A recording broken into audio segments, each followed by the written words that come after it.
Selamat datang ke Mandirian Sistem Pembayaran di Indonesia. Menarik sekali karena memang pekan penukaran kartu ATM dengan kartu berlogo GPN alias Gerbang Pembayaran Nasional resmi dimulai pada hari ini hingga 3 Agustus mendatang. Jadi jaraknya pendek ya. Dibanding menggunakan kartu berlogo Visa atau Mastercard yang selama ini ada di kartu Anda, selalu menempel di kartu Anda, kartu ATM Anda. Kartu GPN ini ternyata memudahkan transaksi di seluruh kanal pembayaran atau mesin EDC. Data nasabah juga lebih terjaga dan yang paling penting, ini yang paling penting, biaya administrasinya lebih murah. Visa dan Mastercard, bye-bye. Saya ulas pagi ini untuk Anda. Kita lihat bersama mengapa saya mengatakan bye-bye. Kalau saya minta Anda buka dompet, lihat kartu ATM Anda saat ini, Anda bisa lihat di sudut atas bawahnya itu ada logo Visa atau Mastercard, dua perusahaan asal Amerika Serikat. Mereka selama ini mendominasi untuk penggunaan kartu-kartu elektronik yang selama ini dipakai masyarakat di dunia. Indonesia salah satunya ya. Kita lihat apa yang dimaksud dengan GPN. GPN memang namanya agak panjang ya, Boy ya. Gerbang Pembayaran Nasional gitu. Tapi apa sih intinya? Jadi ini ada sebuah kartu yang dikeluarkan oleh Bank Indonesia. Sudah dari 2017 akhir sebenarnya. Nah, kartu ini fungsinya sama. Jadi dia itu pemasok untuk kartu-kartu elektronik. Dan ini dikelola Indonesia sendiri. Jadi tidak lagi menggunakan Mastercard atau Visa. Dua produsen utama kartu elektronik ya. Nah ini kartu. Kartunya apa? Fungsinya apa? Kelebihannya? Nah, logonya dulu ya. Logonya apa? Logonya Garuda. Ya, ini merupakan sebuah simbol kedaulatan kita sebagai sebuah negara gitu. Negara kita membuat sebuah kartu baru di perbankan nasional karena apa sih pentingnya? Ini uang.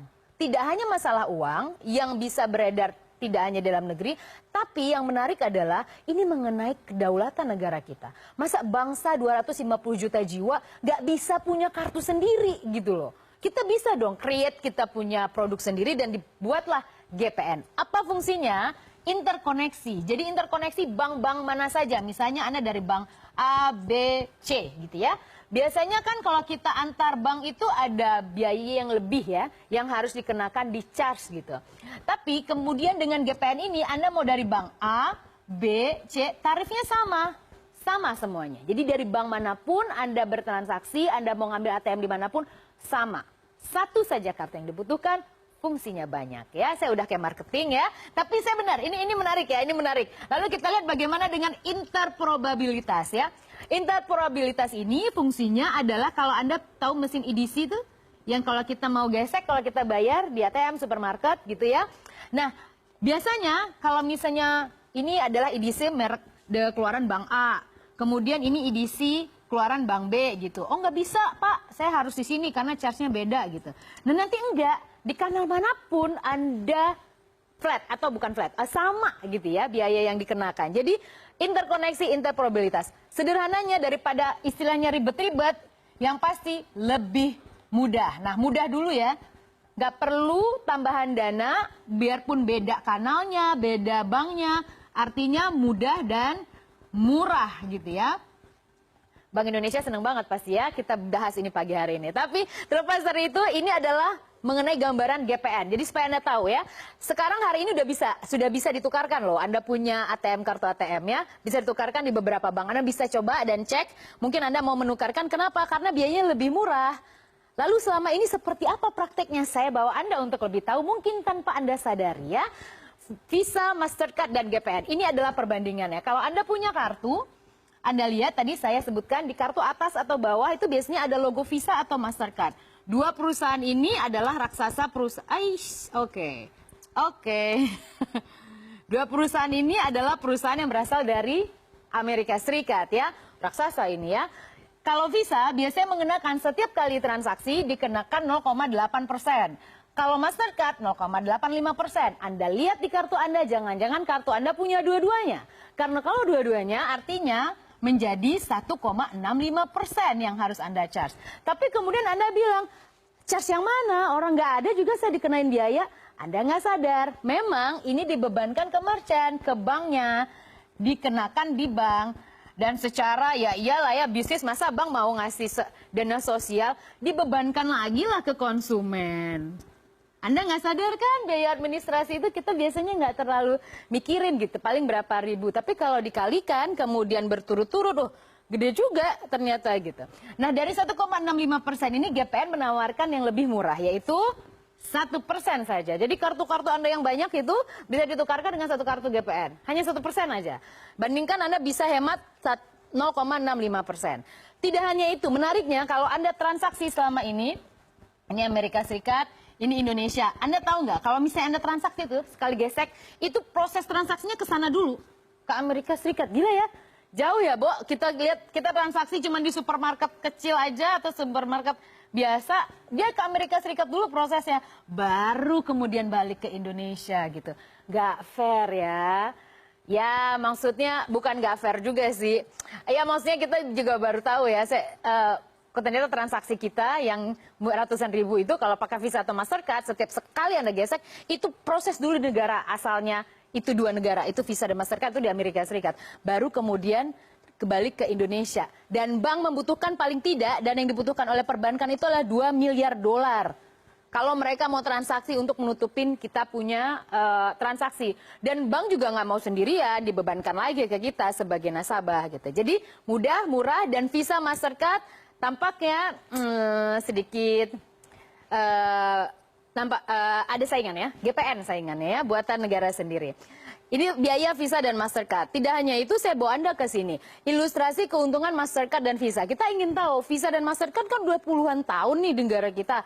Gimana sih mereka cari untung, berapa besar sih mereka dapat untung dari kita tanpa kita sadari setiap kita transaksi. Anda tahu kalau biaya ini sebelum saya ke sana, kita lihat biaya transaksi di bank-bank besar saja. Mandiri, BCA, Bank BRI, dan BNI, kita lihat. Untuk tarik tunai ATM itu, Mandiri itu mengenakan cas 7.500. Gak sadar ya, kecil banget 7.500. Tapi bayangkan kalau yang pakai 165 juta orang yang disebutkan Bank Indonesia memegang kartu ATM. Dikaliin aja tuh 7.500. Kalau Anda punya satu bank, kalau Anda punya dua bank, berapa? 12.500.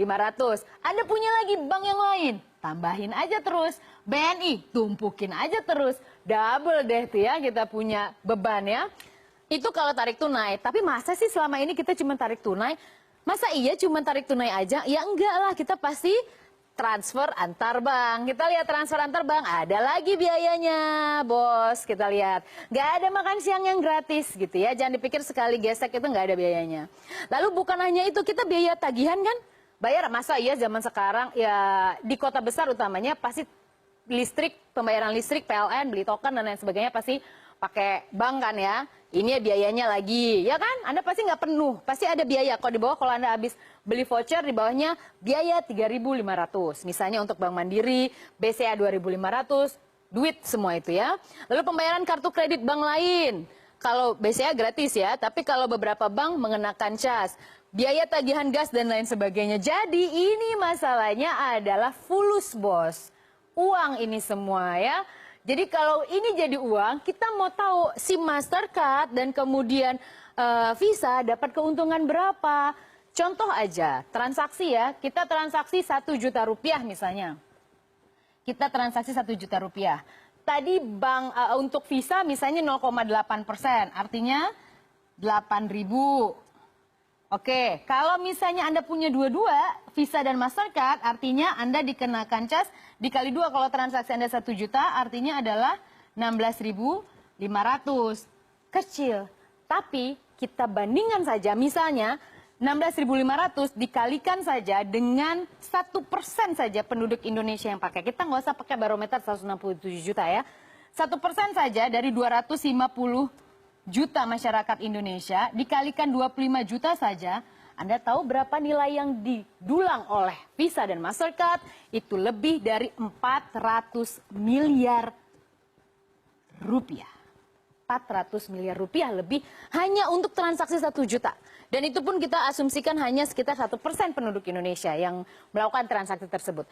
Karena mustahil transaksi dilakukan hanya satu kali. Mustahil juga dilakukan hanya satu orang. Mustahil juga dilakukan hanya sekali dalam sehari. Karena dalam sehari bisa banyak transaksi kan. Kita mau makan aja kadang nggak bayar cash gitu. Pakainya ATM, pakai debit gitu ya. Nah itulah yang harus kita ternyata Visa dan Mastercard selama ini udah kantongnya tebel banget ya. Dan itu juga yang menyebabkan kita ke slide ini. Disebutkan oleh Menko Perekonomian Darmin Nasution. Ini disebut-sebut menjadi salah satu alasan mengapa Trump melakukan evaluasi dagang dengan Indonesia gitu ya. Jadi ini yang menjadi salah satu alasan. Kalau Amerika sudah bergerak dan kemudian memberikan reaksi atas sebuah aksi yang dilakukan Indonesia, salah satunya adalah GPN, artinya gerakan ini tidak main-main. Artinya Amerika ada kepentingan juga untuk melihat potensial loss. Karena Visa dan Mastercard, dua korporasi asal Amerika Serikat itu bukan perusahaan kecil. Ketika ini diimplementasikan, maka akan mengancam juga bisnis korporasi raksasa asal Amerika Serikat. Langsung dievaluasi kita ya. Dia masih dievaluasi oleh Trump dan disebut-sebut oleh Darmin Nasution merupakan salah satu alasan mengapa Trump melakukan evaluasi dagang dengan Indonesia. Artinya duit ini signifikan gitu ya, sehingga dilakukan evaluasi tersebut. Lantas kita menarik, apakah Indonesia menjadi sok-sokan dengan punya gerbang pembayaran nasional? Enggak bro. Karena kita bukan yang pertama, negara-negara lain udah melakukan serupa. Kita belajar dari mereka. Apa saja yang punya sistem national gateway, pokoknya pembayaran nasional gitu ya. Payment Gateway, oke. National Payment Gateway ya, bilang itu aja ribet. Oke, kita lihat Malaysia ternyata sudah punya dengan Malaysian Electronic Payment System atau MAPS. Lebih murah dibandingkan Visa dan Mastercard. Kemudian Singapura, negara tetangga kita yang hub perdagangan, hub perbankan dan lain sebagainya. Juga punya kartu yang disebut Network for Electronic Transfer ataupun juga NETS. Itu juga lebih murah ya. Jadi kemudian kita lihat UnionPay itu dari China ataupun dari Tiongkok. Justru ini gratis. Setiap yang megang kartu ini gratis. Artinya apa?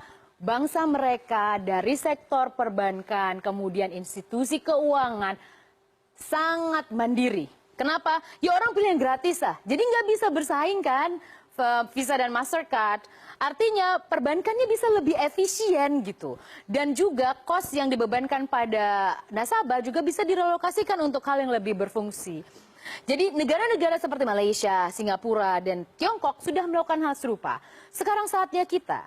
Dan saatnya juga kita mulai mempertimbangkan sebagai alasan ekonomi, ya tentulah kita akan pergi yang murah ya.